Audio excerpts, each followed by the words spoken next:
Dr. Wilhelmina Jala. Dr. Jala is here. Dr. Jala, good morning and welcome to the program. Thank you. Good morning. Okay, again. Thank you and good morning. Okay, and also have the Minister of Public Works. Some people call her Iron Lady. She's Minister Ruth Collins. Madam Minister, welcome to the program. Thank you and good morning to you and the entire ELBC family and also to our Liberian people. Good. And of course, Dr. Jala brought along the chief nursing officer. She's Diana T. Sadet. I'm sure she'll be talking about the nursing program. Sadet, welcome to the program. Thank you very much. Okay. Please, touch that stuff for us quickly. Okay, we'll still do a technical adjustment. We hope that can be done quickly.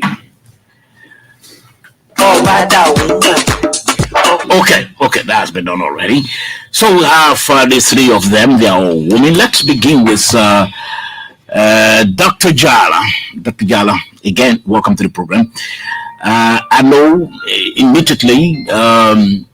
You are here for 2 hours, so I know a lot we'll have to talk about, specifically about the achievements made by His Excellency Dr. George Manuel Weah through your ministry. And of course, let me announce that this program is being relayed by Joy FM and also by let me get it right because we sought to be very strategic so the message can go forth.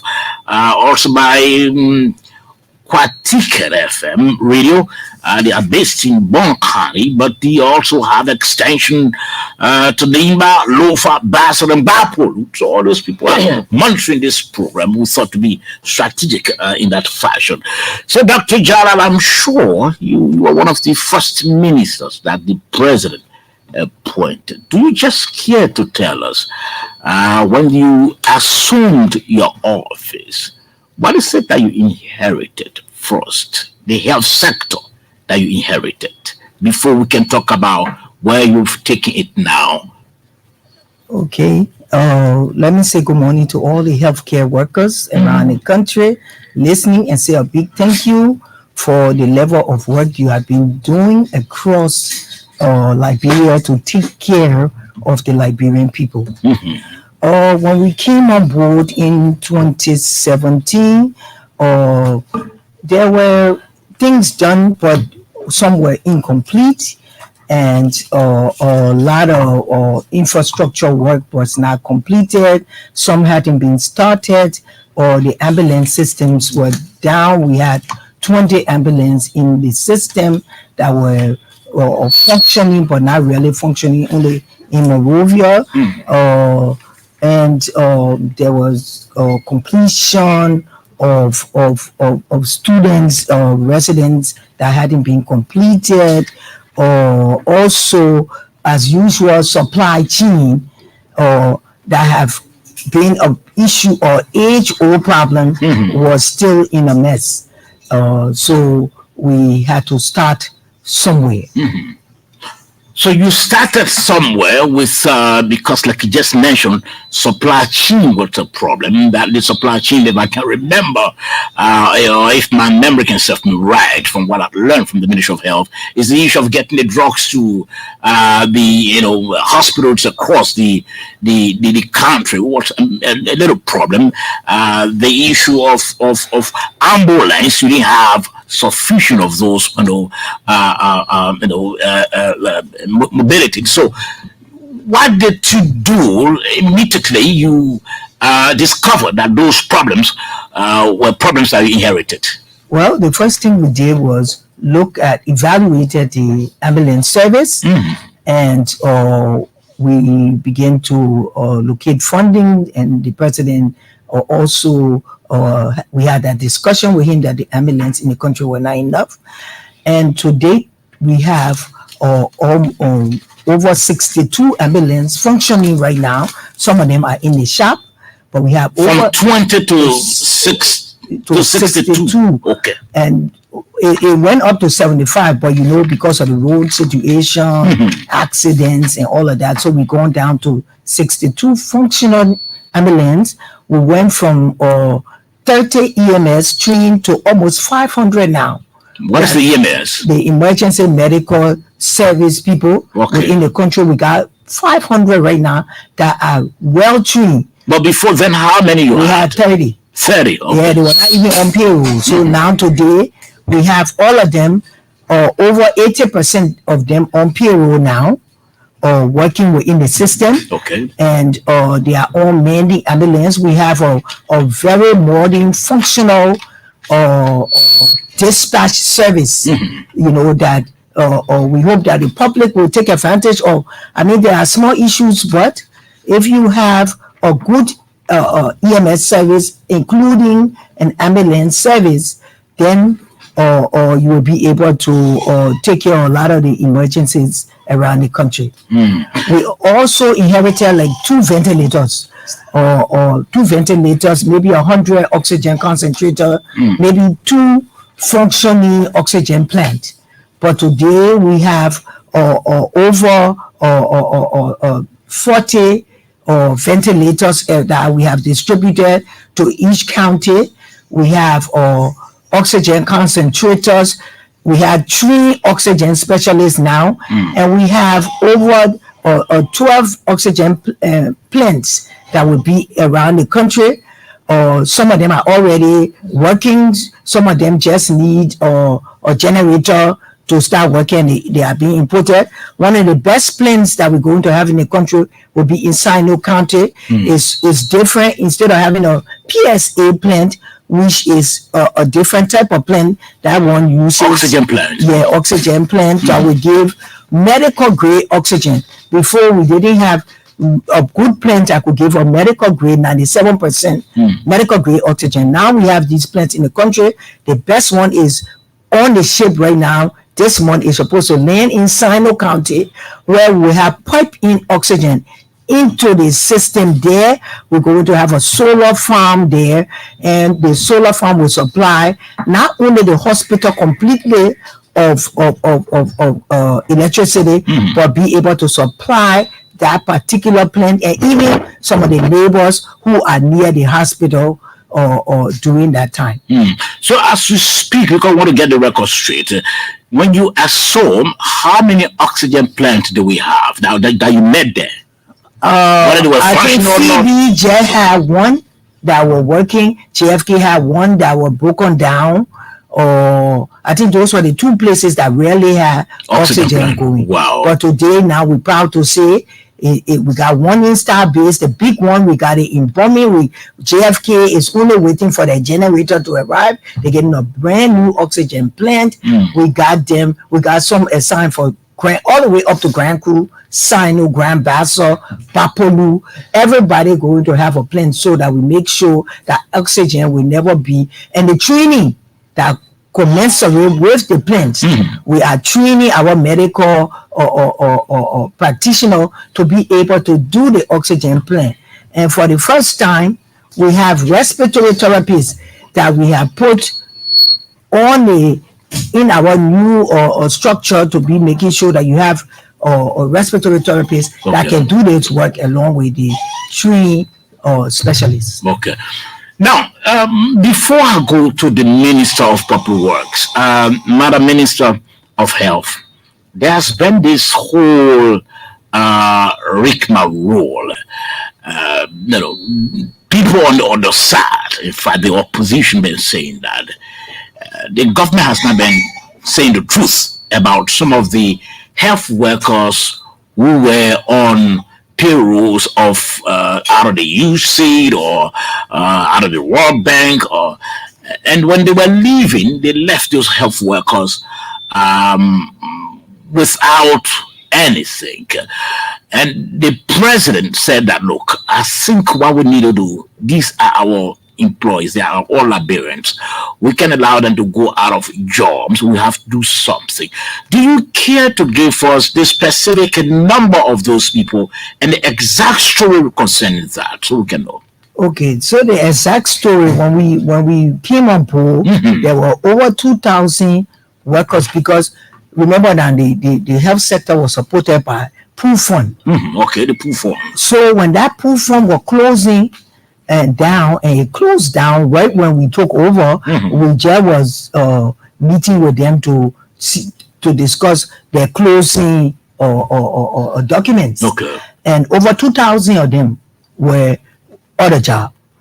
The president came on board. First thing we did, we had to include those 2,000 persons on the payroll. And even after that, we're still getting people from FARA program. Now we got over 200 and something from Global Fund. So all of the people are saying, government, you have to take over your people.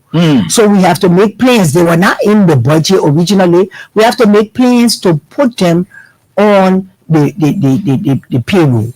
And this is what the president have accomplished. And even at that, remember when they took from 2017 to 2018, there were a lot of workers, general workers. Some of them were on incentive payroll, and a lot of them were on, few of them were on GOL.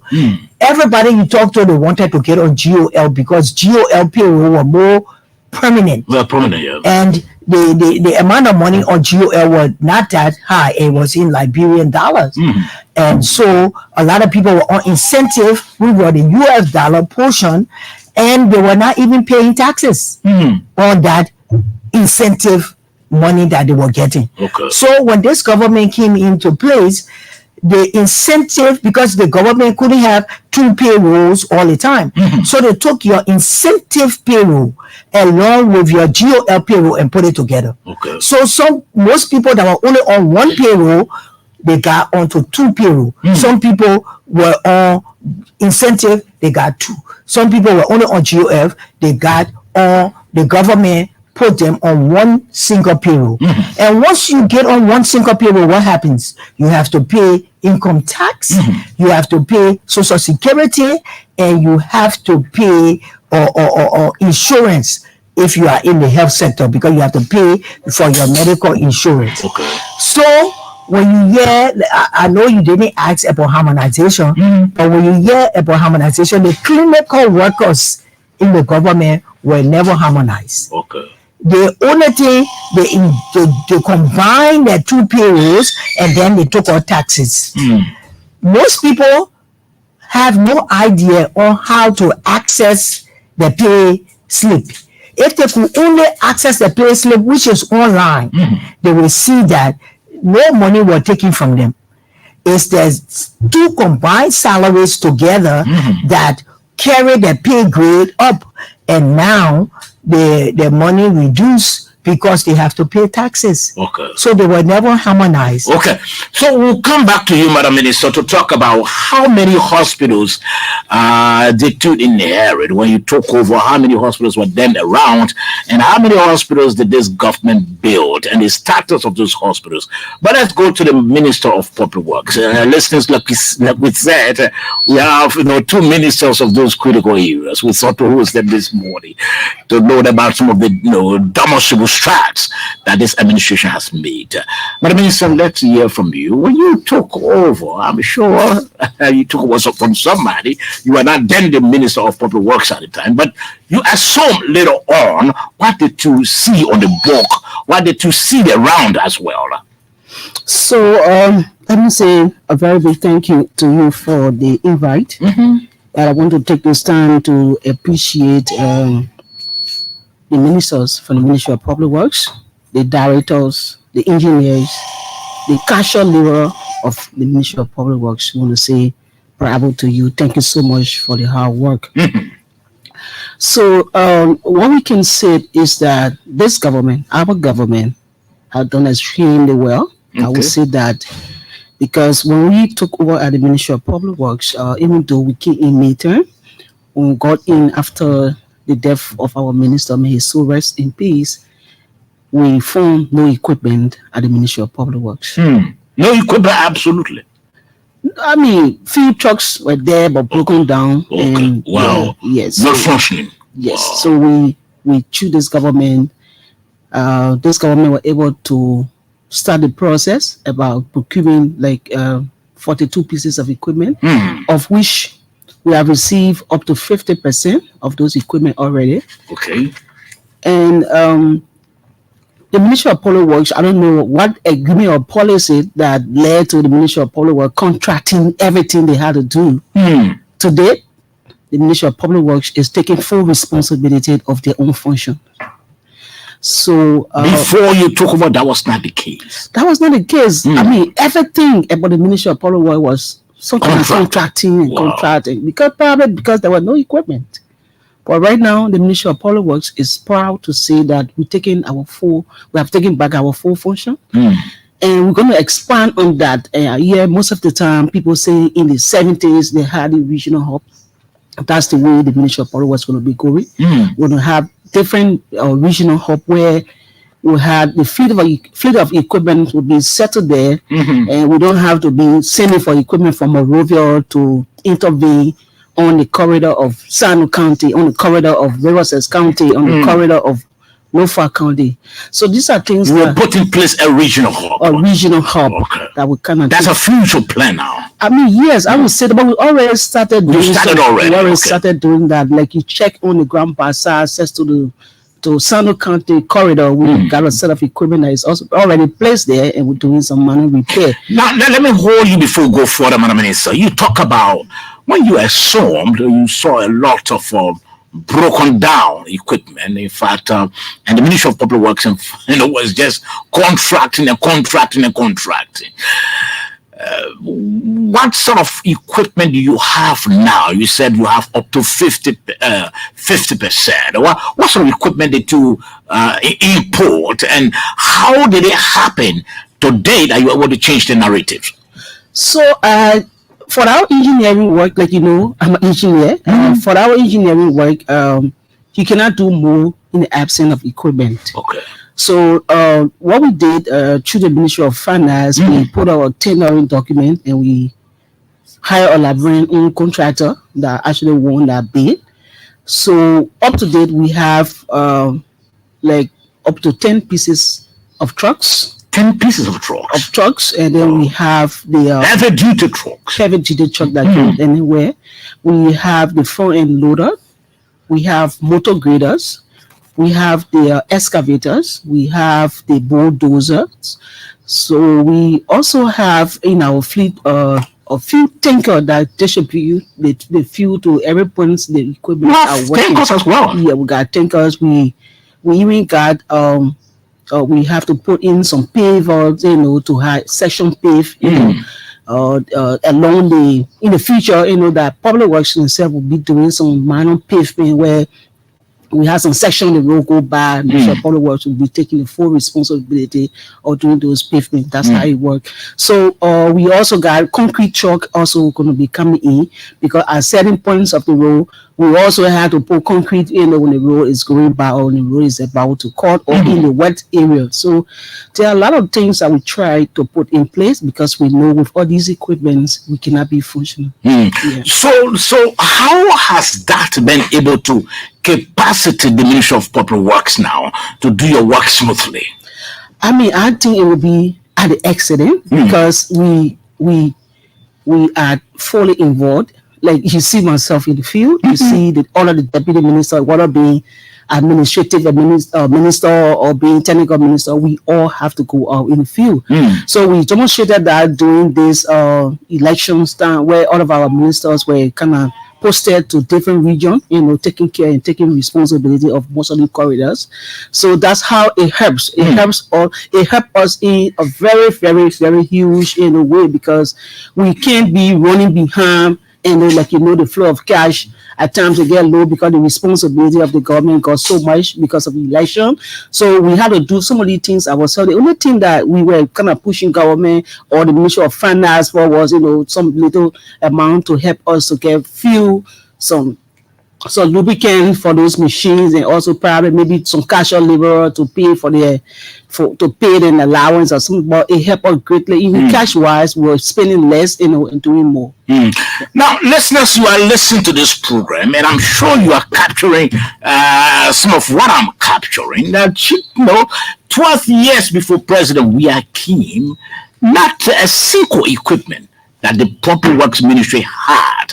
But today, she said, well, we have up to 50% of those equipment that we want. And of course, she's been naming those equipment as we speak. Now, Madam Minister, do you care to tell us how much did it cost cost the government through your ministry to get those equipment in country? So the contract was actually in the tune of $5 million, and 4 should be given to that contractor. And then after delivery of everything, the last like 10% should be given after delivery of contract. So the entire cost of the contract is $5 million. $5 million? Yeah. Just for equipment? Yeah, for the Public Works equipment? For the 2 years. To do roads and other works? Yes. What, $5 million? $5 million. So have you paid maybe 50% now or 75%? The governor of Liberia have paid up to $4 million. Up to $4 million? Yes. To get those equipment in country? Yeah, 50%. And we just heard from the supplier that most of them is already at the port, and he's kind of doing the paperwork to have them clear. Now, with those equipment now, Madam Minister, we wanted to give us a clear understanding as to what did you see on the books concerning figures, number of roads, community, or roads in rural parts of Liberia. What did you see on the book, and how much have you changed the narratives, or you've improved or increased the number? So according to the statistics we made that when we came, there was some studies done that capture up to 13,000 kilometers of our road network. So when we got here, we met the government of Liberia up to 745 kilometers was paved. Up to date, we have 1,131 kilometers paved. 1,131 kilometers paved. It's still ongoing. Like you see, the RI road pavement is still going on. So that's where we are. So let's get it right. I want us to get a figure right. So when you took over this government in 2017, that was 745 kilometers of roads, paved. Yeah, I would say from 1847 up to the time we got there. Yeah. From 1847 up to the time. Can you imagine 745? Now, President, we are keen, and he has gone up dramatically to 1,131 kilometers of roads. Well, so where can we find those roads that you've done? So, I mean, some of them are just in your face, like the one from Yadabe Junction going to Red Light. That's some of them. We have the Pipeline Road, the Johnsonville Road. We also have the RI Road is part of them also. We have the road from Ganta to Sakipie. We also have that from Ganta to Sanikole. These are roads that we did. And from Sakipie to Tapeta, those are roads that we've been, that we are doing. And also from Ganta towards the Yekepa end, that's another road that we have done. So there are few of them, let me just be please. Sure. So check your record. Yeah, we have a lot more that we have done, like the one that I've just listed. But the issue yet is there are a lot more that is in the pipeline. That will even increase the 1,131 maybe to 2,000. Okay, now you talk about pipeline, and it just reminds me of a question. Now, some of our people been peddling that all those roads that the government doing are roads that were in the pipeline, that they were planned by the previous administration. They were something that they've already planned to do, and they've started some of them already. So it's not new that this government is completing them. Is that in reality? So I would say no, because like we all know, when around here, the pipeline road, that's one of the road that it was horrible. Nobody wanted to live in Puebla. The Johnsonville Road is another one. And the procurement was done through this government. So if somebody is sitting, you have the paperwork, Another road is the Ganta to Sakipi. So when the World Bank and the government of Liberia had to go back and forth, I mean, they had a different form they wanted to use, for this for those projects. But then when the government saw that it was being delayed, the government took the lead. The government said we will do the first 39 kilometers. How you see the first 39 kilometers from Ganta to Sakipi was done by the government. So I just take it, understand, and somebody said we had the paperwork and everything was in. And let me mention the road from Banka and to Salaye. That's another road that the GOA had done. So I still yet to be convinced where people be saying that these are things that will start. So look at the RRA road. Surely. So there are a lot more that this government have initiated and even doing. So I want to actually defeat the argument to say that we started doing it. That's not the case. Okay. Yeah. Now, let's go back. We'll come back to you, Madam Minister of Public Works, because we want to know the status of those roads, like the roads leading from ERW up to our international airport. Are you still working on it, or have you grounded your equipment? We want to know all of that from you. We'll be coming back to you. Let's hear from the Minister of Health. Madam Minister, you spoke about some of the achievements that this government made through your ministry. The issue of the EMS. You said the EMS is the emergency medical service. They were not. We had they were dormant. They were dormant. Now to do have about 500 of them trained. 500 of them trained. You spoke about ambulances. So we just met about 20 ambulances, and some of them, if I were down, but today we have about 62 that are working very hard to get our people, our patients. So that major achievement. You spoke about the 2,000 health workers that you were able to. The government was able to put on payroll. They were before being employed by USAID, by the World Bank, and all of that. But today, the government was able to assume the responsibility to put them on payroll, because President I didn't want them to just go home after the international organizations put them down. The President said, well, they are our employees, and we'll have to make sure, citizens, and we'll have to make sure that they are on payroll. So you've done extremely well. But let's hear from you now. What is the status? What's the actual number of new hospitals that were built, and what's the status of them now? Okay, so the 14 military hospital is working very well, or seeing people doing or other or major activities in the country in terms of healthcare. The Bapolu Hospital is up and running. There's a lot of equipment there. The nurses and other staff have been trained, or the housing facility there is ready and is functioning. We probably just need to add more doctors there as compared to the number, because we have to make sure they are in all the specialty. Or the Badia Hospital is operating in Riverside, is working up and running. The same thing, we have to add more or staff there, because every hospital you have to bring the staff. They're not like living there. You got to make sure the housing is there and the other things are in place. Or the Jordanian facility that we specifically used to during the COVID is there. It will be reopened as our National Infectious Disease Hospital. But a lot of the other hospitals that we met on board, they needed refurbishment. So we spent a lot of time around the country refurbishing hospitals like Raleigh Town Hospital. We had to go there, leaking roof, things falling apart. So we spent a lot of time refurbishing facilities around the country, building new clinics in some of the places that did not have clinics, or refurbishing health centers, turning some of them into comprehensive to make more bed space, because that one of the major problems in the country, no bed space all the time. We even doing the facility in Keba to turn it into a comprehensive health facility where patients will go there to cut down the load from the old Redemption to JFK. That way we have somewhere there.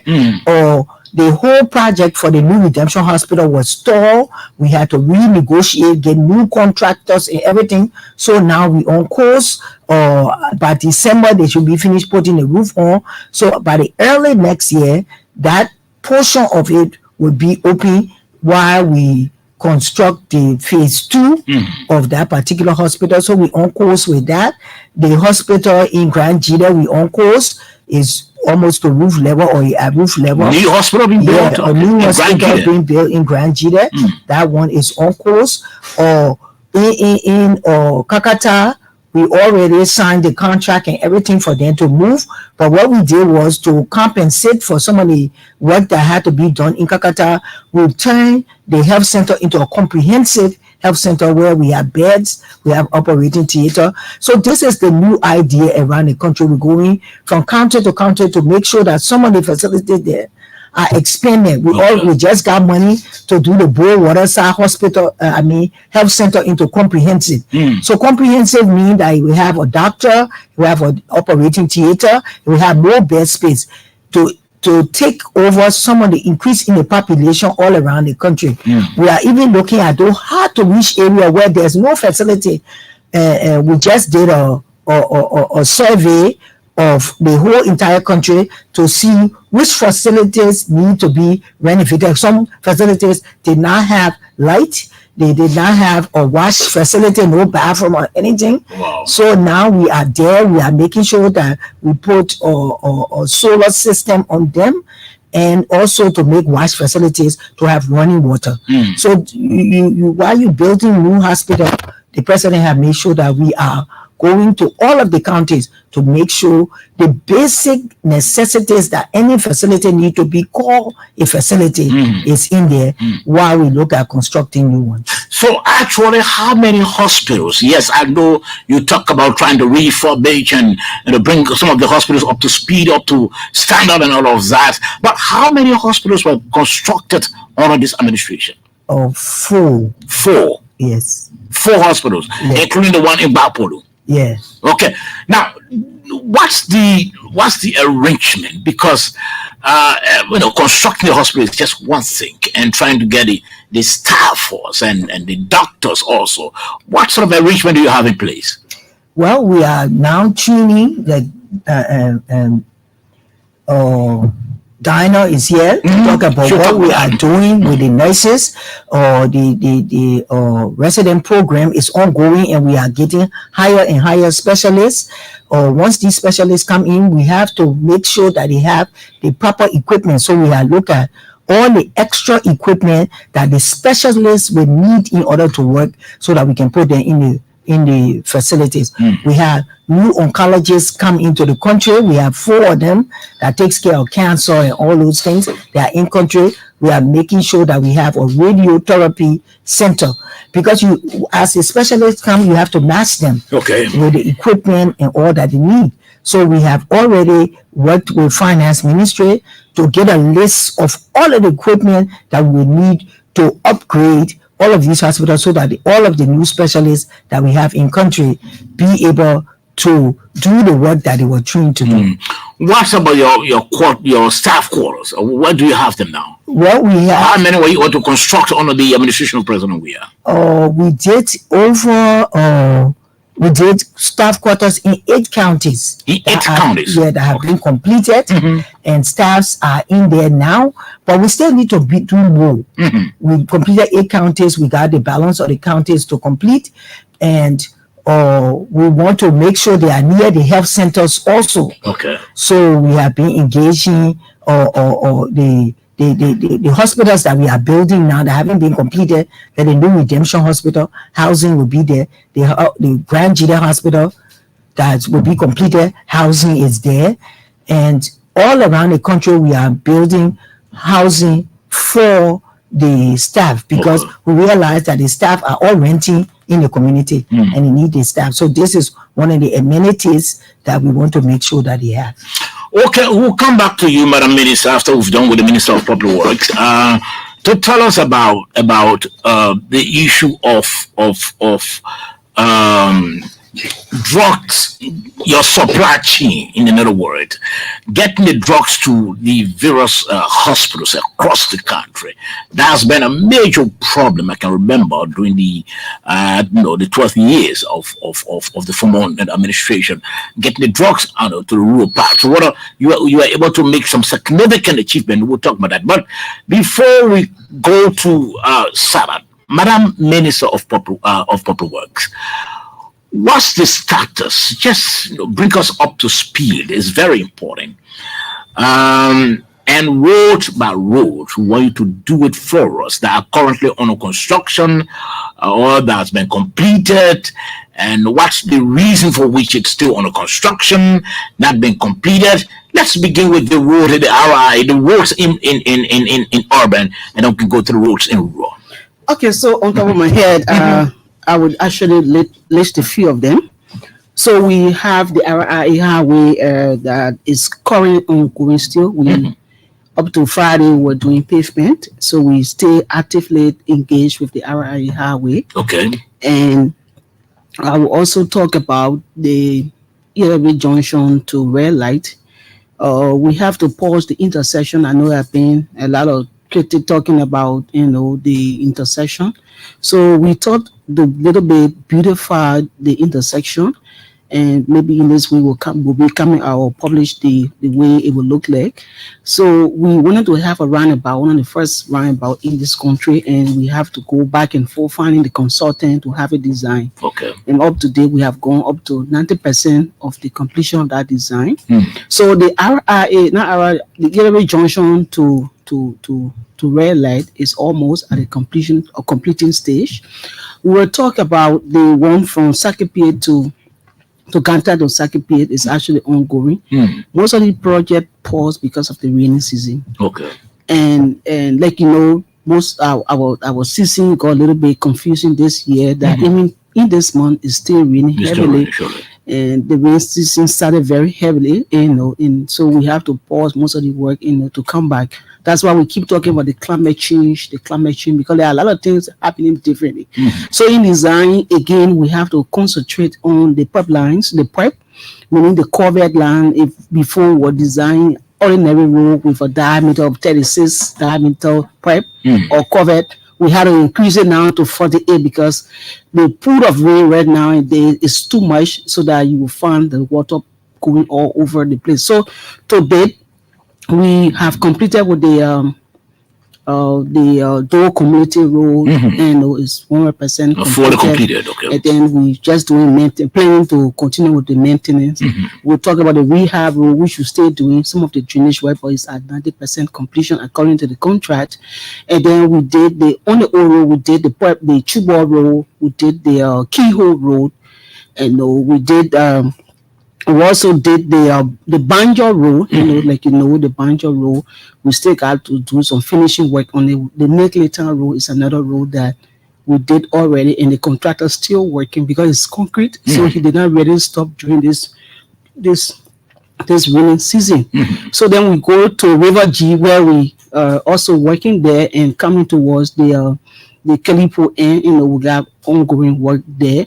And we're also going to be talking, we'll be able to talk about the ones that we're doing on the Lofa Road from Banka to Salaye. That's another road that we already ongoing, and the start of that road is close to 88 to 90% already because the contractor is going to the end. Okay. And we already engaged the financier how to continue now from Salaye to Konya. We went so far with that negotiation. So we also will talk about the proposed one, where all of the paperwork and the documentation and the financing, are available. So we have already signed the contract from Sakipie now to Tapeta, Sakipie to Tapeta to Totan. We are already signed that contract, which is like 40 kilometers. We have to slow down here because of the rainy season and few technical things that we had to handle. So that contract, we're just waiting again now for the dry season to get started. And the next phase, which is the one from Totan to Grand Jide, the finances are available now as we speak. We have from Totan to Grand Jide. Okay. The finances are available now. We are having strong engagement now with the bank to see to start to do the procurement aspect for the civil works. So meaning this dry season, we expect to get started with both the procurement, and we do it very fast. We experience some work to start in 2024. Okay. So we also want to talk about the road from Grand Bassa going to Sesto to Greenville. We have started strong engagement with the African Development Bank, and the first 57 kilometer is strongly under negotiation with the African Development Bank, but the entire corridor will be covered by them. So, like we say, the first phase, which is 57, is kind of critically being analyzed, by both GOL and the African Development Bank. So again, we got from Kelipo now to John Daviston, the finances are already available. Okay. And we are just expecting to get started with the procurement aspect in this 2024 so that the civil works can get started. So we'll also talk about the corridor between in Barclayville. For that, the civil work, I think up to that, the stairways, the design have already gone to up to 70% of the design. Okay. We are already, the Ministry of Public Works is working closely with the ECOWAS Bank to the SM Bank of India, and we are doing both together, the design and also the design, the consultant design, and also the civil work. So the SM Bank should be able to come out to the vetting. They already put out a proposal for the civil work contractor. Okay. And we are waiting for them because they should do the vetting since the funding is coming through them. So they're doing the vetting, and then they will send the list of the qualified contractor back to the Ministry of Public Works. And we will be able to look at a few of them, they selected, and choose one from all of them. Okay. So we also will be talking, about the RIA again, where we were working from both fronts. We started the pavement from the Yellow Junction side, and then we again will soon start from the airport side coming towards the Yellow Junction side. So we got a few pipeline projects, and we as we go along the conversation, we'll keep breaking it out. Okay. Now, those roads you made reference to, Madam Minister, are they contracted or are they roads being done by the Ministry of Public Works itself? So for pavement, most of the roads are done by contractor. Okay. Yeah, most of the roads are being done by contractor. They were being vetted, most of them through the African Development Bank. We guide the process and monitor it, but they also participate in it by giving no objection to any selected contractor. So we work together to have those things done. So even the local one, we still, because we don't have a plant at the Ministry of Public Works yet for asphalt and for concrete. So some of the major intervention will still be done by contractor. But what we're talking about, the Public Works Ministry coming in, is the lateral road maintenance work, where we are just contracting. That's the one that we have minimized for now. Okay. Now, you do you have can you put a prediction as to, or a time tag as to, when do you think this road, this major road leading to our airport, our international airport, will be completed? So like we said, we signed the contract for like 5 years, and in 5 years we got 3 years of implementation because we got a major bridge in it. The bridge somewhere around what do you call it? After the two-river bridge, right? Okay, we had a very big bridge that we have to reconstruct. So it's 3 years for the construction, and then we had 2 years for defects liability.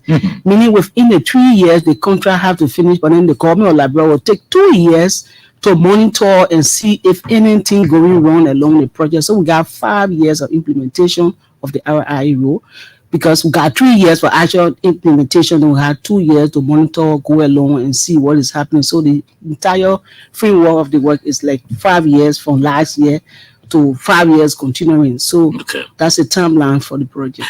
There have been concerns, Madam Minister, about the roads, especially around the ERW junction, very little potholes.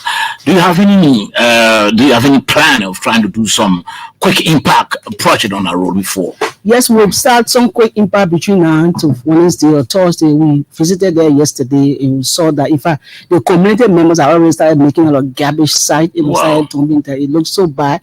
So we are going to do some maintenance work there. But I'm sure by December, January, that entire place will be finished, because the stand we had on it was to have the design look at and have it completed. And of course, the contractor will get started. part of your work, Madam Minister of Public Works, is not just about building roads. I know the government has taken roads as its flagship program. The government puts serious priorities, serious premium on roads. Do you think, Madam Minister of Public Works, let me ask, whether the government has really performed, has met its target, whether the government can be credited for the level of work it has done on roads? Should put credit for that? Oh yes, I would say yes, because with the short term, with the lot of engagement we have had, I think I would say the government must be credited for the number of work they have done. And to be added to that, I think you saw we also try to do the street lighting as well, where the Prepland Road, not Prepland, but the SKD Boulevard Road, that was, I would want to call it was something very horrible. Even the cyclists, they also confirmed that they were even afraid to plow the road after 8 o'clock. Now you see the entire corridor is being lighted. These are some of the things I will bring on the board. You see ELA Junction going to town, these are lights that we did, and we are doing more. The SD Kubo Road, the Nagnetown Road, the Congo Back Road. These are some of our pilot projects that we started with. The Prepland Road also. Johnsonville Road will be also considered. So most of our road nowadays will try to place, most street light. Basically, it will be solar because we don't want to put too much load on our LEC community. Yeah. We'll come back to you so you can tell us about other infrastructures. I know it's not just about roads. The government has been making some headway in other areas of your work, especially where where what you're supposed to be doing. The government has been making some major inroads, talking about marketing and all of that. So we'll come back to you, but let's hear from Diana. She is T-Sada. She's a chief nursing officer. She was brought in by the Minister of Health, Dr. Wilhelmina Jala, to expand on the nursing program. The nurses are very, very important people. If you went to the hospital now, you're going to interact with them, you're going to see them, and of course, many of them you find them in the delivery rooms and all of that. First, let's hear from you, Sadet.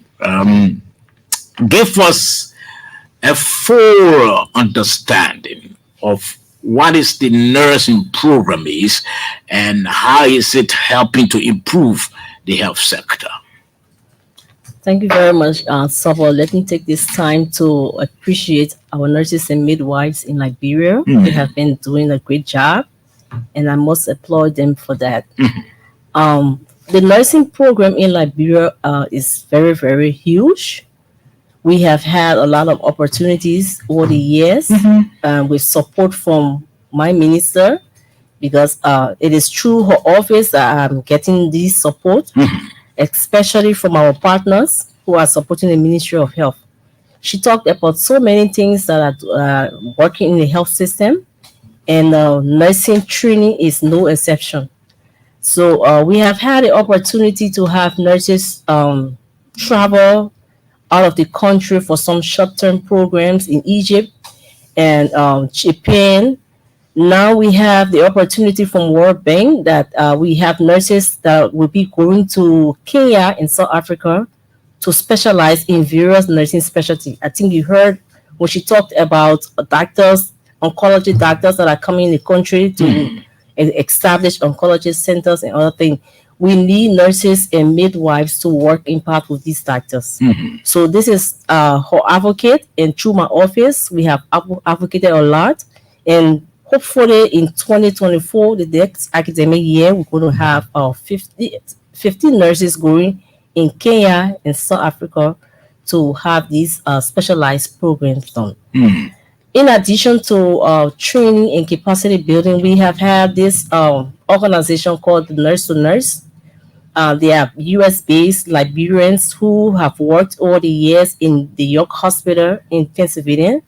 And they have been here for like 2 years, for the past 4 years. But the 2 years that we have worked with them closely, they have trained over 400 nurses. And these nurses are nurses and midwives from the various government and private institutions. The training was not the only thing that was done for nurses and midwives, but they were also provided with nursing assessment kits. Okay. And within those nursing assessment kits, it was provided to the individually, not to the hospital to say, oh, this is for the hospital. No. It was for nurses to have their individual nursing assessment tools where they can work and provide quality care to patients. We have stethoscope, BP cuffs, thermometers, thermoflash, and everything you can think about in that nursing assessment kit. Okay. So we distributed them to over 400 nurses. In addition to even the assessment kits that were provided to nurses, we have Mercy Ship.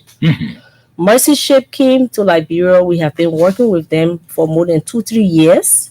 They also provided basic emergency training for our healthcare workers.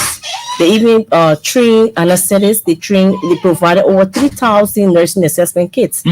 You know, we have the total estimated number of nurses to be 11,000 plus, and midwives about close to 5,000. Okay. So we also know that there are challenges too. The kits are not sufficient. You go, or like before, you go in the hospital, you ask for even BP cuff, you will not get it. But at least now, we have nurses who have their own BP machine, blood pressure machines that they can use and provide quality care to patients. So, furthermore, we have few partners that came to Liberia. They can talk about the nurse to nurse when they were given the opportunity to have nurses go to the US, and I was part of those nurses that went to do some shadowing programs for with nurses, American nurses in the US. Okay. So we visited the hospital. We went to see those best practices that have been provided in the hospital for patients, so that we can come back to Liberia and implement those things, those best practices we have seen in the hospital. So we also, while we were there, we advocated for nurses. We need nurses to have a shadowing program.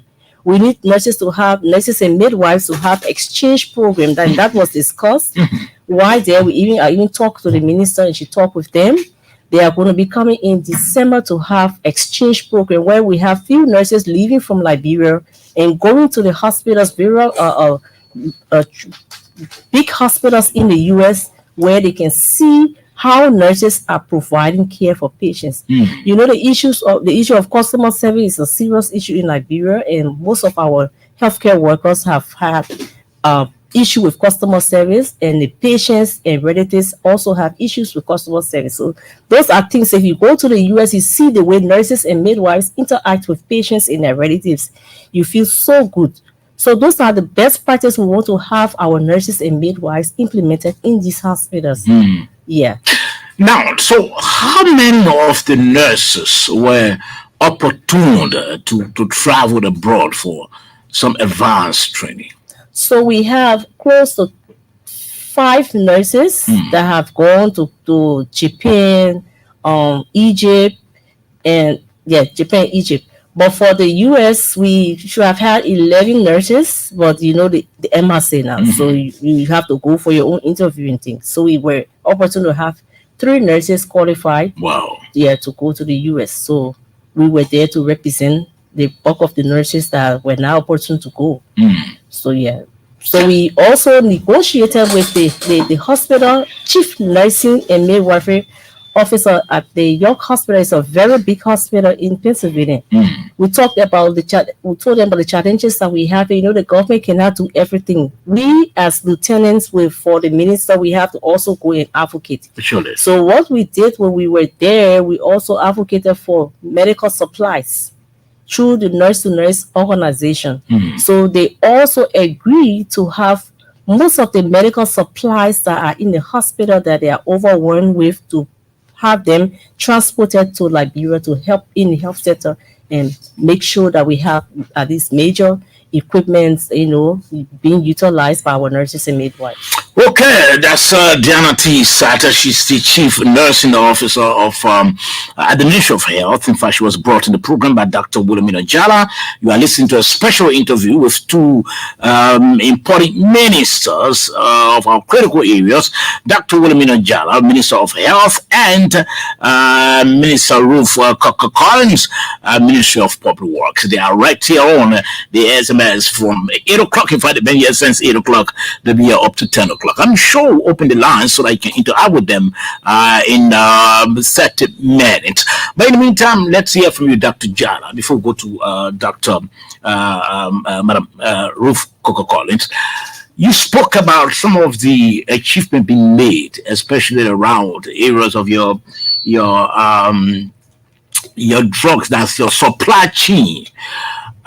Do you care to tell us now? Because I know I spoke about that one day, then one caller called and lambasted me, but those things can happen. What is the situation now with drugs getting to the hospitals in rural Liberia and drugs also getting to hospitals in the urban? Because before then, we had this whole situation of people giving prescriptions. You go to the hospital, the patients go to the hospital, they give them prescriptions. What's the situation like now? Well, we'll tell you the truth. People are still getting some prescriptions when they go to the hospital, or drug supply is an OH problem.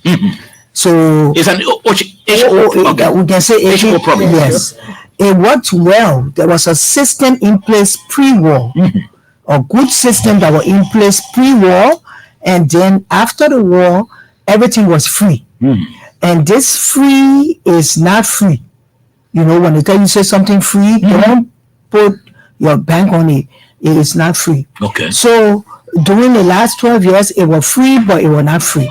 So when we took over, we were still in a free mode. But now we have realized that you cannot run a health system on totally free. Because even when the drugs that the government supply to us, and we send it to the central medicine store for distribution, even when it get there, it's not enough. You know, because you need like 22 million to buy drugs for this country. Annually or? Yes, per year. And if the government can only come up with 6, because the government have to take on the entire responsibility, the drugs will not be enough. So we have to be more creative. We have to study that system, and this is what we've been doing. Studying the pre-war system to put it in place so that the drugs can be available. To transport the drugs, we have now signed a contract with WFP to make sure that the drugs that we provide get to the facility. When it gets to the facility, if it's not sufficient, then we will still have to give people prescription. But we're looking at ways and means. One of them is the drug revolving fund, which was one of the things that they did pre-war, is working in some of the counties right now. Lofa County, some of the hospital and some of the facilities in Lofa County is operating where the community and the government work together to make sure the drug is there. That increases the kind of prescription that you keep giving clients when they come to the facility. So we have already done our health financing. People have already done the studies on how we can change this scenario from no drugs to drugs. We have already sent them around the world to find out. We're working with other partners to make sure that that system comes back where no one will have to go, we have to give them a prescription, because the system will be in place where when you come to the hospital, whatever small amount of money that is paid will go around or to replace the drugs that have been sold. And also we are working to pass the health equity fund, which will put health insurance, because people need health insurance within the country. The out-of-pocket expenditure, we are aware of the issues with out-of-pocket expenditure for health services. We are aware of the shortage of drugs in the facility. And can you imagine? No one talks about when we get the drugs newly and we deliver it to all the facilities. You never hear anybody come on the radio to say drugs are there. Sooner that drugs finish, then people come on the radio. We know that the drugs are not enough, so we are designing ways and means, and we are on the verge of bringing this new system in place to make sure that the drugs are there. But for transporting the drugs, we have signed contract with WFP, and WFP will make sure that the full distribution per year is in place. So the contract is already signed, and they getting to the last mile, that will also be taken care of. We just got to make sure we get the system in place where we will be able to revolve the drugs and make sure they are in the facilities. Okay, so as we speak now, that issue of giving prescription, has that been minimized now? It's in the counties that are doing the drug revolving fund, that have been minimized. But in those counties that we haven't yet started, or we just started, we are still giving prescriptions. How often does the government, maybe through your ministry, receive drugs or buy drugs and send to the hospitals across the country? We make sure that we buy drugs every quarter. Every quarter, after 3 months. Yeah. So when we buy the drugs, these are the drugs that we distribute to the county at the end of the quarter with buffer stocks, including the specialized drugs that the partner buy, the malaria drugs, the HIV drugs, the TB drugs. And then the essential medicines are provided by the government. So these are the things that we distributed. Like we said, quantity is not enough because the population keep increasing, and we need to make sure that there are enough drugs in all of the facilities. We'll come back to you for open the lines. Madam Minister of Public Works, I know, again, like I said, roads has been a major, the government has considered that as a major flagship program. But I know part of your work is not just about constructing and doing roads. You are also to extend your tentacles to other areas. How much have you achieved under this administration with the issue of market and other structures, other infrastructures? So for now, the Ministry of Public Works isn't directly involved with building those markets. And so what we do is that we work closely with LACE. And before we also work with NHA, but NHA is not really involved with any construction. So LACE is actually the one that take the lead with most of the market buildings and other infrastructure in the country. But whoever doing what, we work with them. We, like for health ministry, they also doing a lot of infrastructure about our team, and then we collaborate in doing that. Okay. So most of the buildings are not really done by the Ministry of Public Works, but we participate in the design. We approve the design, and then we have a team that monitor, most of the works. Yeah. So that's how it works. So I had an issue where you were asking on all the roads, so I just want to go through with them. So number one on my list, I got the Ganta to Salaye. Is about 81 kilometer, and up to August before we got to September, our target was 75 kilometers up to December. So we have worked approximately between 65 to 70% kilometers already being paved. Okay. So we go to Ganta, to Sanikoi, to Yekipa. It was actually 67 kilometers, but then we have to make it in two phases. So up to date, we have 37 kilometers completed, which is the first phase, and is due for dedication. So I'm sure that, we have been talking when about. When you say completed, it has been paved already. It has been paved, and everything is set for just dedication is remaining for it. So that's something supposed to be dedicated anytime soon. So that Ganta to Sakipi is about 39 kilometers. We have paved up to 20 kilometers, and our target up to December is 25 kilometers. So we got 5 more to go in, but that's our own projection. So it's 39 kilometers, the entire length of the road, and we have paved up to 20 kilometers. So we got Sanikole to Lokato.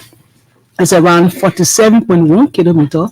Up to the time we did this report, it was at 22 kilometers.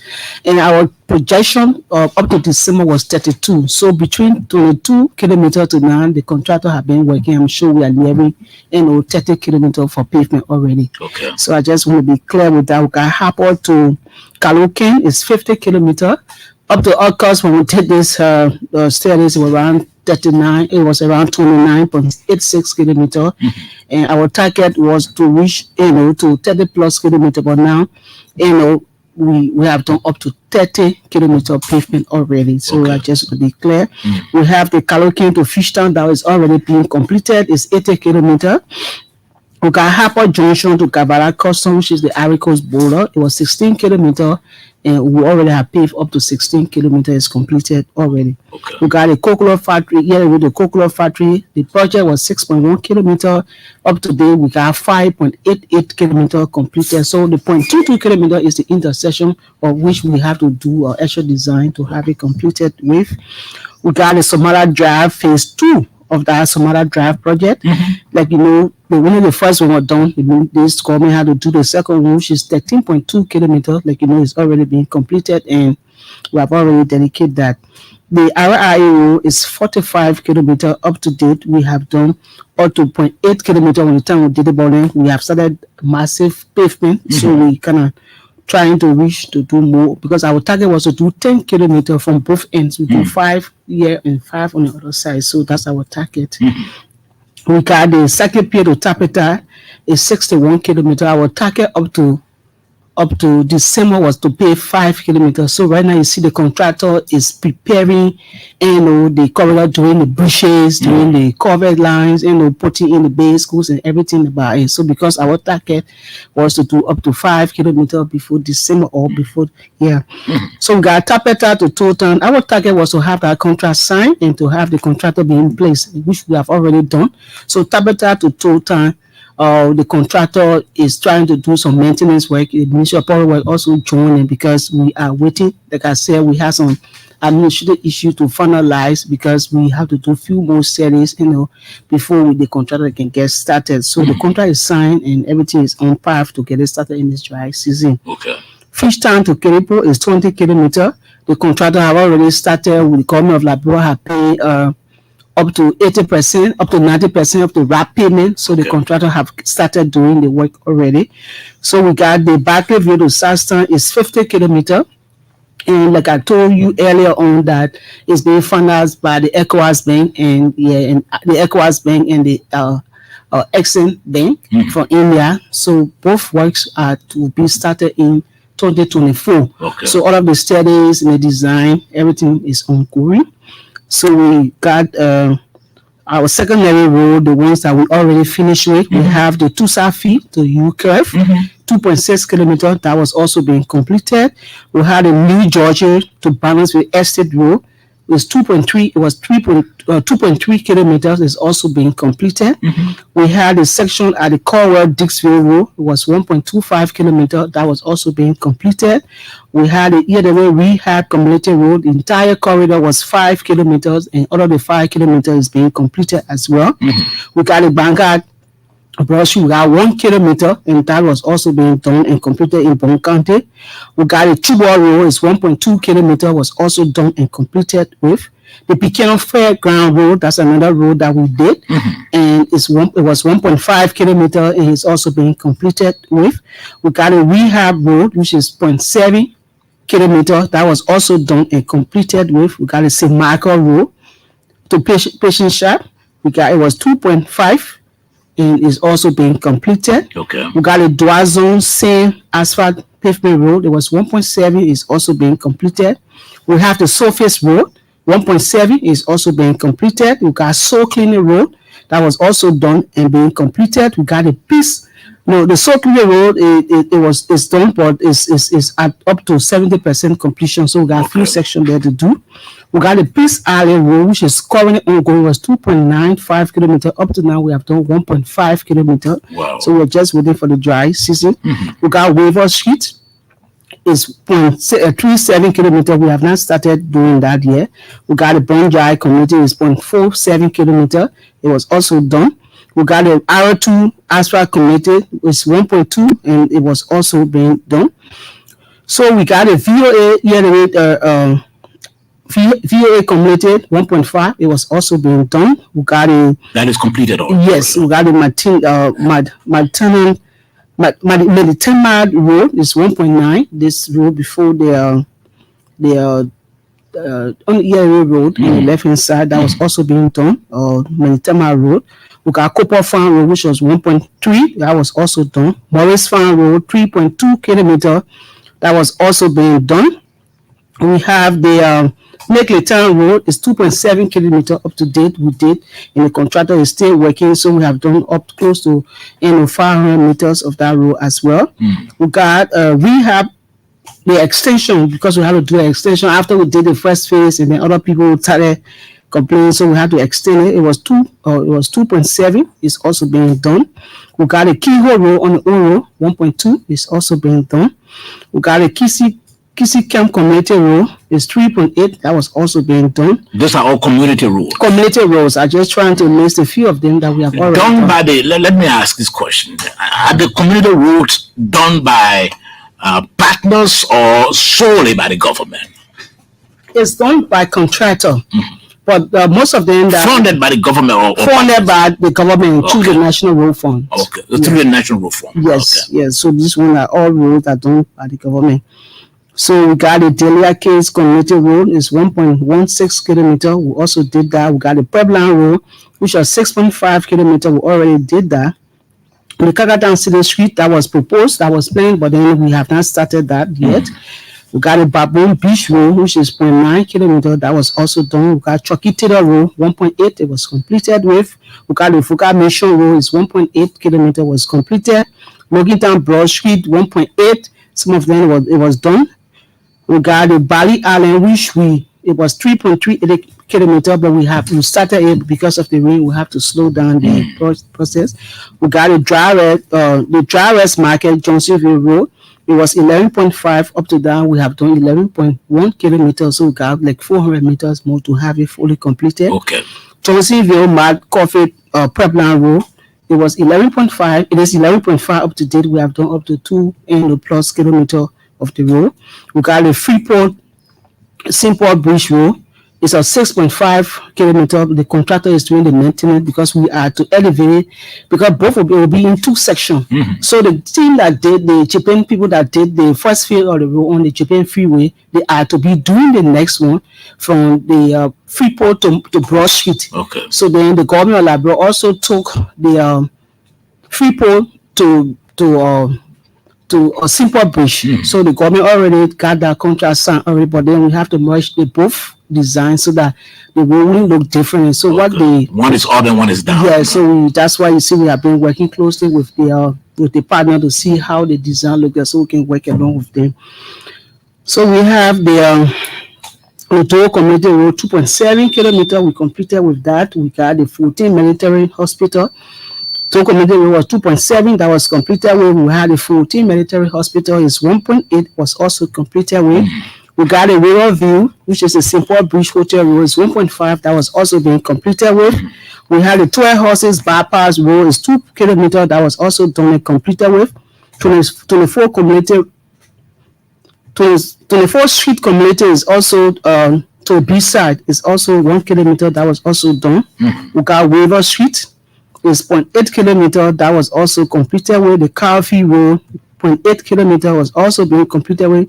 Benson Hospital Road is 0.8 kilometer, that was also done and completed with. St. Kinzuto Road is 0.8 kilometer, was also done.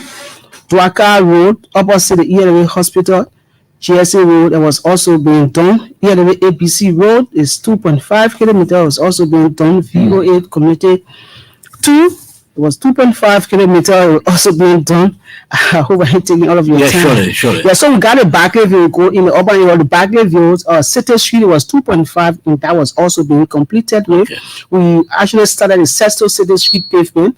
The contractor started doing some work, but they have not done a pavement yet, so it's also ongoing. That entire corridor is supposed to be like 5 kilometers for the entire pavement. Okay. Then we got the Sano County City Street pavement is also 2.1, and we already started doing some where the drainage is and everything concerning it. Popono City Street was also 2.5, but we had to slow down because there were some administrative issues with the contractor. We got the Lapachi Zoo Road. It was also part of our plan. We have the contract and we are waiting to get it started in this trial system. We got the LOIC Road, which is 2.5. We got Matadi Road. we got Popo Beach Road, PC. And all completed. No, the all are roads that we got in our pipeline to get started. Okay. So I just want to be clear with some of the roads, community roads that we are engaged with, and one that will be engaged with in the future. Okay. What's about market? Are they on your preview? No, like I said, the market are basically leased, but we work with them to make sure that it's being done properly. You do the design for this? Yeah, we work with them closely. Okay. Yeah. We'll be opening the lines very shortly because we want for our people also to interact with you. You are listening to a special interview with two ministers of our critical areas. The Minister of Health, Dr. Dr. Wilhelmina Jala. You know, my own boss, how can you forget? And of course, she's came along with her chief nursing officer, Daniel T. Sade. You know, my lines are already blinking. And also we have Dr. That's Minister Ruth Collins. She's the Minister of Public Works. You know, we invited them to tell us about the major achievement this government has made in those two critical areas. The program is being relayed by Quatiket FM. In fact, they have extension coverage in the Nimba, Lofa, Bassa, Bapolu, and also Jordan FM. Also relaying, and all community radio stations are relaying this important interview. I haven't opened the lines yet, but the Minister of the Minister of Internal Affairs wants to make his input. Mr. Minister, you will be making your input very shortly. Yes, Madam Minister, you want to say something quickly? Yeah, we didn't get a chance to list all of the achievements. We only asked us a few questions. No, you got your chance now. Yeah. So let's tell you, first we start with biomedical engineers. Okay. We have assigned 15 biomedical engineers to all the county. We now have a newly constructed biomedical engineering workshop within the Ministry of Health. We constructed that, and now we are training. We have equipment. It's modernized, so those who are interested in learning on how to repair and take care of equipment, they are there. Okay. Or on the line of vaccines, we have put coachings all around the country, and they are all solarized. We have hubs that to make sure the vaccines get to the different counties. Or we also were able to introduce 4 new vaccines, even during the COVID time. And the president made significant strides all over the world that Liberia was number 2 for making sure that all the citizens were vaccinated. And that made headlines because a lot of countries were very, very slow in terms of making sure vaccines were reaching the different citizens. Also, were able to reduce the prevalence of malaria in 2013. The incidence was like a low percentage, or it was like 45% for the prevalence of malaria in Liberia. In 2022, we were able to reduce it to 17.7%. Okay. So this is a major celebration for Liberia that we're able to do that as we prepare to reducing the malaria case load. The prevalence, yes. Okay. As we wait to introduce the malaria vaccines next year that we have paid for. On the line of community health, we made history because this year, March, we had the community health symposium. Most people do not know what community health workers do. So we were able to introduce that these are the people that takes care of people at the peripheral, in the communities, in the hard to reach areas. So we were able to increase the numbers from 2,000 to over 3,000 now, 3,000. Community health workers. Yes, they are in the community taking care of people. They are making sure that malnutrition is reduced. How trained are they? They are very trained. We do intensive training for these community health workers. Then we have community health supervisors. That's where we want to, the president had made that commitment of the 1.8 to make sure all of them go, all 538 of them go on payroll. Our new program is going to be helping TPA, the traditional birth attendants. We are not putting them on payroll, but we have a program where we are going to make sure that they have supplies booths, lights, and other things. That there are 3,000 of them around the country. Traditional birth attendants? Yeah. Are they the same as midwives? No, they are not the same as midwives. They were the original people that took care of people. Okay. But now we want to make sure that all our people deliver in facilities. So we have to encourage them because they were there before. So our new program is going to be making sure that we provide supplies and other things that they need. So they are at the community level, the community health workers, the community health supervisors, and the TBAs. They are the ones that are going to be making sure that we have health promotion and prevention to make sure that curative is less in the country. Okay. We have made strides in or making sure that all of the president announced the other day that the volunteers health workers that we had, we need to have a program. As we put all of them on payroll, we have to have a program where we only take them to train them, because you can have a whole system of volunteer health workers. So we have to design a way that when people graduate, that they have something to do instead of them only looking forward to come as a volunteer and later want to come on the payroll. Because that's one of the major issues.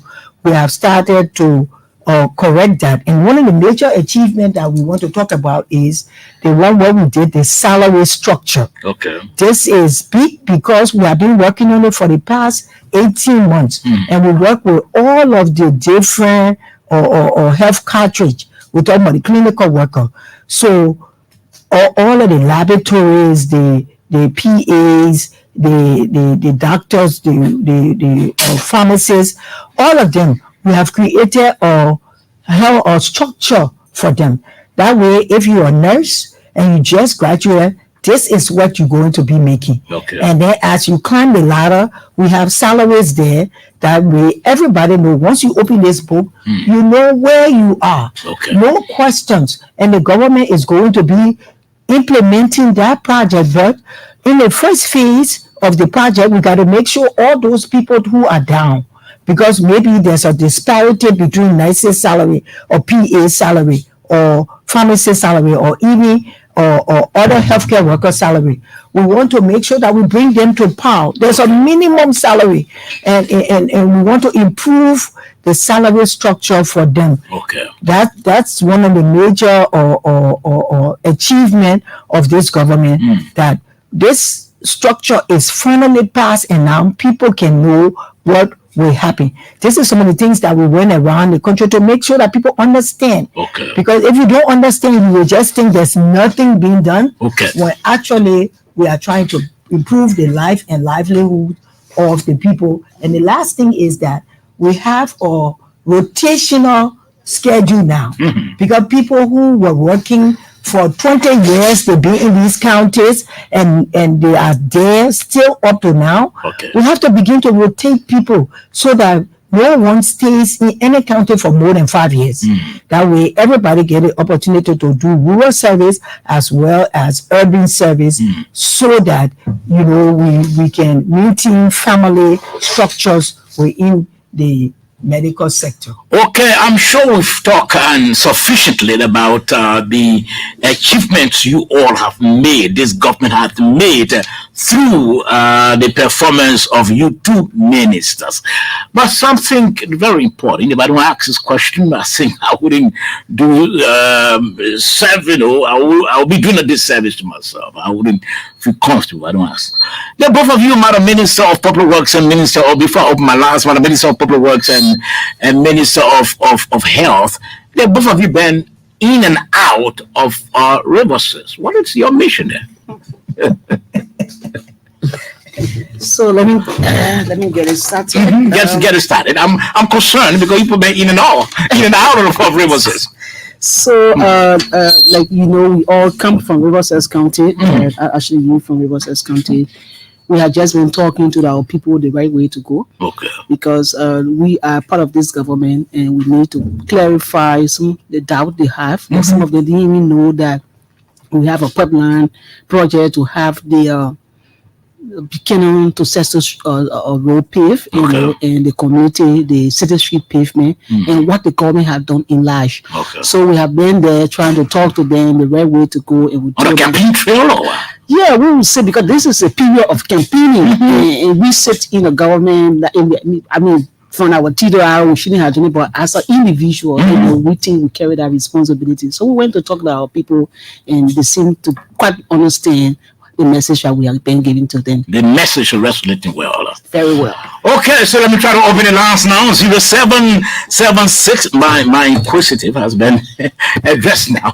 0776-540-987, or better still 0880-514-096. The calls are coming in already. Good morning. Good morning. Good morning. It seems we have problem with our Lone Star line. Let me take this other line. Let me take this caller. This caller from this end. Good morning. Good morning. Yeah, my name is Mr. Weston Valley, and I call from the Rwanda Recharge of the President era. Let's hear from you. So our two mother issue there. So I called for Mr. for a car west with counties. Then they start off the campaign process. Yeah, when you coming from the two ministers who at the Rosette. For Sunday is happening, we are in the sea campaign and we see a lot of workers. Director and President era. So came out minister speak to it. Thank you for putting the opportunity. Okay, she's taking notes. She will address that. While are they doing that, she'll be telling us. Good morning. Good morning. Good morning, Sabbath, and good morning to the question, Madela Bire. My name is Ibrahim Political Mojisetu, and I call from the most talk about Bagube Avenue this morning. Good.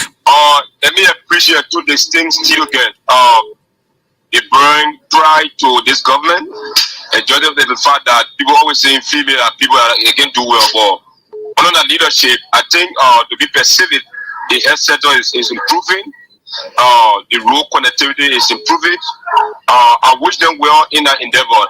Honorable Minister, we in campaign period, I follow both of you engagement in real estate. I think it's a great step. The constitution of the Paul abroad, if both of you went the way and pledge of the president, let us continue to campaign sincerely, and we just call you the team and doing extremely well. So that continue to resonate the message to our people.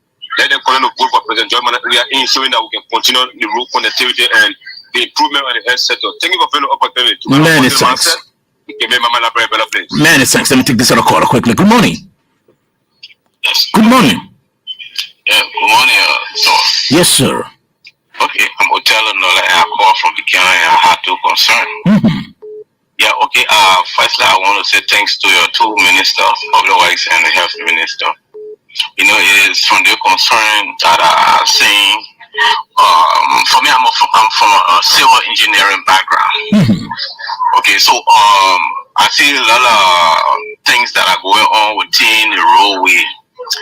Every time when we are leaving out of the rainy season, we see our officials are grading road, thereby affecting the granular structure of the soil without replacing it with additional boilerplate material to compact it well. I want to know whether she had not provided training to these guys that the soil should not be depleted by heavy equipment like motor grader, because it's creating an embankment in the roadway. Okay. This is wrong. It should be affecting the roadway to claim like visible materials. She needs to address the issue. Okay, many thanks. I think you already made a point already. Let's that we have other callers on the line. Good morning. Hello? Yes, good morning, sir. Yes, good morning.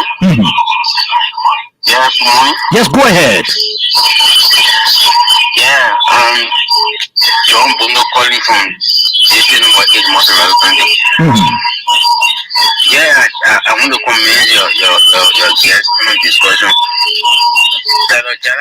She ate our Ebola money. You see instruction. We're not here for that. You got no evidence to that. We can keep you on the line. You can call in. Good morning, sir.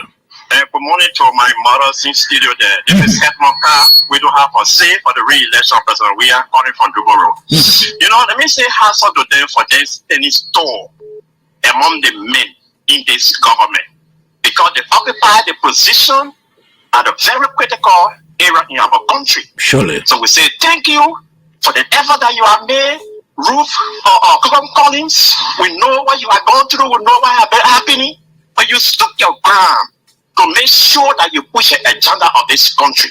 Well, so all of the roads that you're talking about, I lay people royal. I don't see myself for the president. I go on this road, I walk on this road with my white key to see what you are talking about. Weaver Street is right here, I'm laid here. The Foundation Road is right here, I live here. If I the Johnsonville Road, I went on that road 2016 and 2017 to bury my sister and the husband 2017. We used the driver market side to enter. 2017, we used the pipe round side. It was very, very terrible. But surprisingly, when I went there this Saturday to bury another brother again, you will not believe it. Somebody kept asking, and said the road was built by Joey Where? The road was built by Joey Where? And then community of somebody living in the community at the time, I say, yes, this is Joey Where here, man. My people, what do we want? But this is why I want to appeal to you. No, Madam Public Works Minister, please. Let us do all that we can so that our road in the southeast can pick up. I'm not from there, I'm from Raya Mosraro County. But my heart is up to that people over there. Let us try to start that one system to Sano road. Please do all that you can do. I'm appealing to the government, appealing to you, let us do something for our people. And to Madam Health Minister, there are a lot of noise in the health sector about your people being involved with politics and in their mind, they are putting it up, they are showing it up. What step are you taking? It's not just warning people. You know, human beings got to put fire on their back. There's a need not only warning, but there's some steps that will be taken so that people will know that their profession, their secret, their vote, their support should be in their heart. They should not come clear so that people will see it because they will have a noise heavy up. So what are you doing besides just warning people so that they will know what to do? Thank you. Many thanks, many thanks. Let's take this other caller. Good morning. Yeah, good morning, Mr. Super George. Yes, sir. Yeah, firstly, I would like to extend my profound greetings to our two ministers.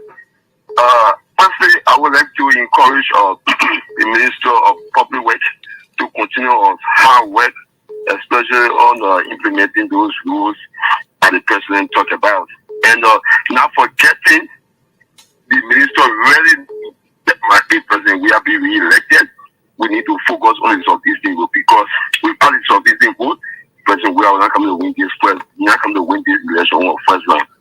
And lastly, to our minister, to the health minister, we have noticed that majority of doctors who are working with government hospitals, they are championing the views of the opposition. It is very bad.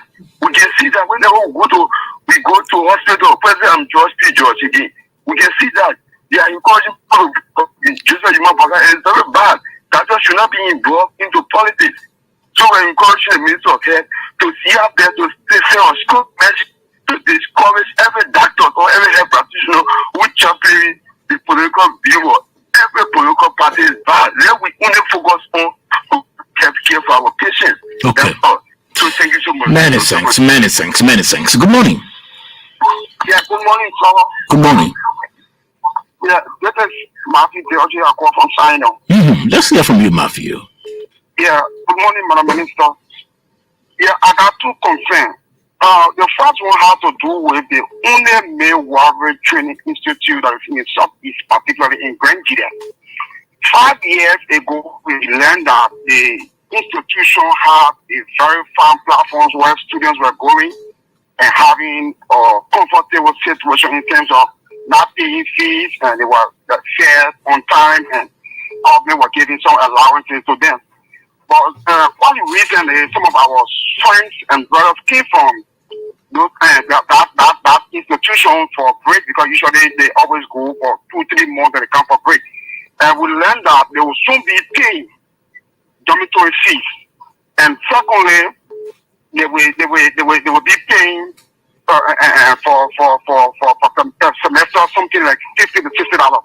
Those days when the institution was red, poverty on students, you have more young women and men from the Southeast going to the school, and you have the influence of the midwifery in the various hospitals. As we speak presently in Sino, they are drafted and drop of staff. You notice that the staff should be about some 4 to 5 on shift, but sometimes they are at least 2 on shift. Okay. And this is a serious problem for the health sector. Okay. I think let's take callers on this other line. Some of our people are on the other line. Let's see what we can get them. Good morning. Good morning. Good morning. Good morning. Yeah, good morning, sir. Okay, let's hold you there. Take the Minister of Internal Affairs, Vanish Service. Mr. Minister, good morning. Good morning, Saba. Good morning to my colleagues, the two ministers, Minister of Works and the Minister of Health in the studio there, just to commend them for the good work they are doing. But for today, my comment or my question goes to the Minister of Public Works as to whether there is any plan from Provi to Bopolu and from Tottenham to Popolo, so as to add value to the usage of the Emory Hospital, because these two roads are very terrible. I just wonder to see if there's any plan in making sure those roads are done so our people can have access to the Emory Hospital. Okay, Mr. Minister, she will respond. They are all taking notes to respond to those concerns, questions. Good morning. Good morning. Oh, let me see what I can continue with this caller. Good morning. Good morning. Yes, good morning.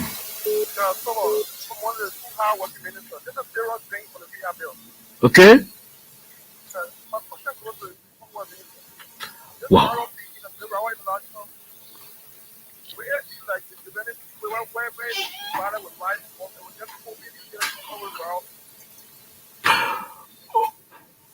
Hello? Hello? Yes, Madam Minister, you heard him? You are very low. Can you be audible a bit? You get me now? Okay. Yes, go ahead. Yeah, someone, this is the one thing. My question goes to the former minister. When around people hoping why the high is opening on, it was that the ministry was that it's what proposal that the people had to go like. Okay. Okay, I'm sure she got the question. She will answer that before we close up. Let's take our 3 more calls because we have 2 ministers. They have to respond. Good morning. Good morning. Yes, good morning, sir. I'm Joseph Yapu calling from the Call Weapons Street. Let's hear from you. Yeah. Having said all those things about the development of the country, my question goes to the Public Works Minister. The last 6 years now, Call I never have any of the community rule, especially Call Weapons Street. The king there did an assessment. How many people of Call Weapons Street? They are yet to see them. So then you coming, what is the plan for us in Caldwell? Okay. Okay, she'll respond to that. Good morning. Good morning. Saba, how you doing? I'm okay, sir. Steven Zone, Zulu Whiskey. Go right ahead. 3 questions for your 3 stereo guests. On a Minister of Health, it is observed now that politicians want to make marks on the government through your ministry by donating machines to some hospitals. In the first place, are you in the know? If you are in the know, are you in the know of how useful those machines are and they are lacking for the hospitals? To the Minister of Public Works, it was told that this government has set aside a budget through your ministry for the sole purpose of maintenance, and granted is no exception. Are you properly using this budget for which granted have known another medicine record agents only when it comes to emergency cases?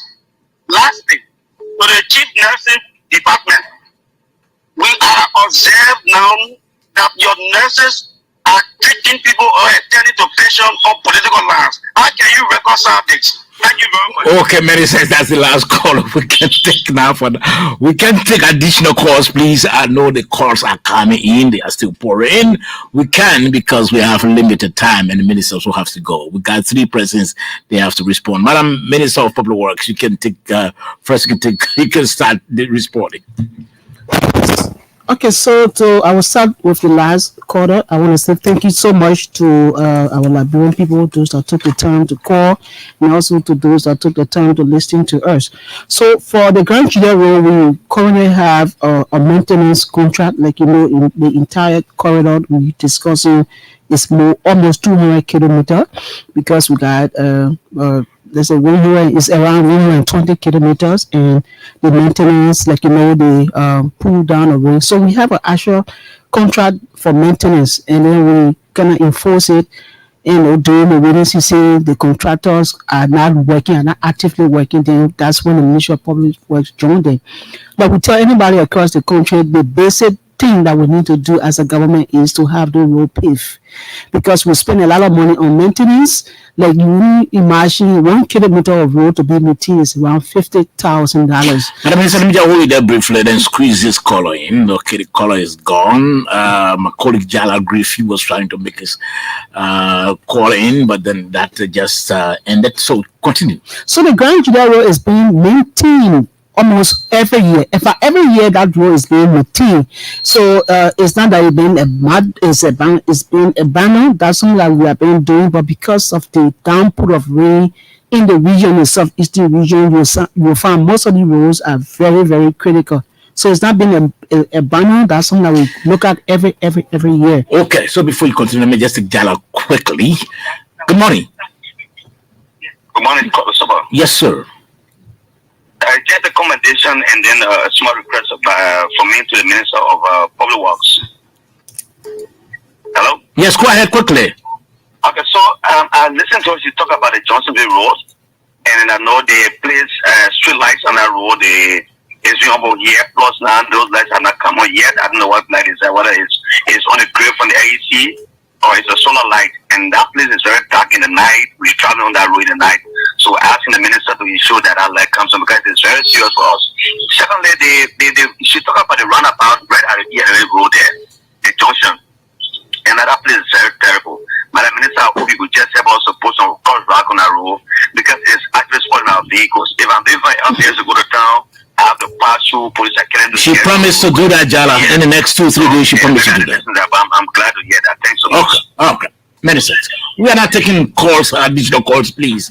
All our people. Okay, so Madam Elisa, go ahead. Okay. So for his question, let me get a quick response. We had an intention to have it you see, but then we are looking at the current facility there. So we are kind of studying what we're going soda. That's why we have been, the way it is. But then we will soon come up with an idea on which way to go. So we'll let you know in the very soonest possible time.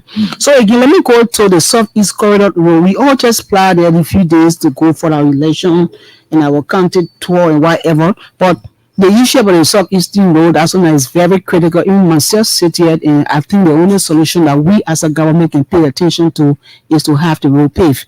Because you pave, you do the lateral road maintenance. As soon as the rain comes, the entire road goes by because of the downpour of the rain, and that's something that we are looking at critically to see how we can push it and improve on the way we do the maintenance. That's why we started breaking in a different approach. We get the border racks, and then we have it compacted, then we put in some crush rack on the top. So we'll continue with looking at maintenance, as well with the pavement.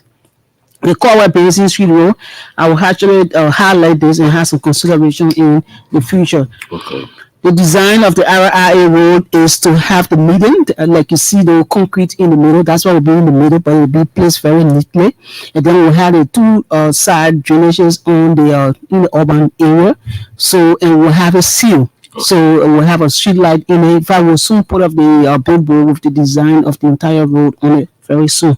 So the Western region, Honorable Minister, we are very, very much concerned, and by the way of information, we're having this pre-finance contract arrangement going on, because the We just don't want to be doing maintenance. We are looking at the pavement of that road to the hospital because the hospital is very, very big. So there are a lot of plans in the way for the Western region, and I just want to assure you that we are doing our best to make sure that we go for pavement. Like I tell everybody every day, the maintenance of the lateral road is inexpensive than even doing it, because every time you're doing the same thing, when the rainy season comes and goes, you have to redo what you did. So it's kind of very much expensive. So the call I called from Grand Bassa who are concerned about engineering. We all engineers and we know how to do our own engineering works. So you're talking about embankment being eroded or whatever. If you can see, or if you actually was on the ground when we were doing the maintenance, we're not scraping the surface of the road. Rather, we were placing in boulders and have it compacted and putting the crush right over it. So I think you just have to leave your comfort zone and go and see exactly what we were doing. What we can say today to everything is that the southeastern corridor, it rains there almost every day, and we cannot be scraping the ground when it's raining. It's not even possible to do what you think we did. Okay. So the only thing we did in addition to that was those critical areas with the mud, we demod the place and then we put border ragging to have it compacted. Thank you so much. Okay, Madam Minister, quickly. Okay, you want for Sata to respond first. Yes, go ahead quickly. So thank you, Sabo. I listened to the callers. I just want to address one or two questions that they were asking. One is concerning the midwifery school payment. We talk about fees, dormitory fees payment. This is something that has just come to our attention. Okay. And the Board for Nursing and Midwifery of Liberia is fully responsible for nursing institutions. So my office is going to work closely with the Board for Nursing and Midwifery, which is CCF Flomo, to ensure that this doesn't happen and what has been happening, so we can know exactly what is happening in the nursing school in Grand Jide County. Okay. Concerning the nurses treating patients on politic line, I think this is unacceptable. We have spoken about this so many times. Even I think 2-3 weeks ago, the nursing association, the PA associations were on the radio talk show on Freedom FM, and we discourage healthcare workers putting politics in patients' care. Okay. We know it's not a good thing. Our profession does not call for that. We know nurses, midwives, PAs, doctors, everyone have their side. But when it comes to patient care, we cannot compromise the patient care with politics. Okay. Healthcare workers, as we are talking here today, and I know nurses and midwives are listening to me, this is unacceptable. We know what our profession calls for. We have our leadership. If we have issues with our government or whosoever, we need to speak through our associations. And that's why we have those associations and boards. Okay. So this is something that we need to discourage. Is that something that we're going to take lightly? Okay. So the Minister of Health is going to address the entire health issue when it comes to healthcare workers putting politics in patient care. The penalties are supposed to be rendered to them. Okay. Madam Minister of Health. Okay. Your response. Okay. So first, let me just address the person that asks about whether we know about equipments that have been donated. We are not in the know of any equipment that have been donated, but we will follow up with all of our county health officers and medical directors to see who donated what and what kind of condition in and how come they accepted with us letting us know. Also, the person that spoke about Sino having only 2% on shift will look into it to see what's the number that's supposed to be. Where are these people? Because we keep we put people on payroll, rearrange the staff. So we want to make sure that we follow up on that. Now, on the line of healthcare workers that are engaged in open politics in terms of in the health facilities, we have had several meetings. Like she said, the board have been on. I myself went to 3 counties. I called a meeting and explained to them that we are the Red Cross. Health is the Red Cross in this situation. When you are in a facility, enemy or non-enemy, you have to take care of them. We have constantly gone to these facilities. I went to Nimba, Bong, Mount Gibi, as well as in Riverside. I had that same conversation with the healthcare workers in terms of keeping politics out of the patient care. Also, the incident that happened yesterday in one of the facilities in Bong, we are going to take some penalty actions on the individual because it ended up in violence, and we do not want violence to come into the health facility. Okay. Now, we cannot suspend or expel all the doctors because there are different people talking. But if you are specifically doing it and it comes to our attention that you are the individual, we'll kindly ask you to please take a leave and go and run your politics outside the facility. But we cannot put everybody down. We cannot suspend everybody. We cannot fire everybody because they are needed to take care of patients. We can only keep reinforcing and begging the indulgence because we only have a few more days to go. So why they have to keep bringing the politics into the hospital and trying to convince people to vote for one side or the other? Okay. We continue to keep encouraging them. If anyone have any idea, because we cannot fire everybody. We can't go to the health center and say, oh, you're talking about politics. All these people are got to go down. Who's going to take care of the patient? We can only keep reinforcing and taking action when it's necessary. Okay. Madam Public Works Minister, any final comment? Yes. I want to say a very big thank you. I know this is one of our last appearances before the election. I know. I want to say thank you so much to the ELBC family. You people have been so good to us. And I want to say a very big thank you to all of our ministers at the Ministry of Public Works, our directors, our engineers, and even our casual laborer. I want to say thank you so much for standing with us, for making us proud. And I want to say a big thank you to His Excellency Dr. George Menenwea for imposing this confidence in us to serve, as one of the second public work minister and also the first deputy minister over decades. Okay. So I want to say thank you so much, Mr. President. Thank you. May God bless our state. Thank you. Okay, that's the Minister of Public Works, Ruth Coker Collins. You heard the Minister of Health, Dr. Wilhelmina Njala. She came in with her Chief Nursing Officer, Diana T. Saturn. If I would start to invite the two ministers, because the two areas are very critical. One thing I really capture before President Weah came in, and let me emphasize this. Before President Weah came in, we had 745 kilometers of roads. Can you imagine that? Before His Excellency President Dr. Weah came in, we had 745 kilometers of roads. But today, what do we have? 1,131. I know I got it right. 1,131 kilometers of roads. Can you imagine? A major, and massive improvement, massive increment has been made. Well, I want to also you can say something, but the fact that you've heard that, I know you're going to go the route of the presidential candidate that has the woman, and so we're playing a woman something here. Summer George's money. Thanks to the rest of my team, including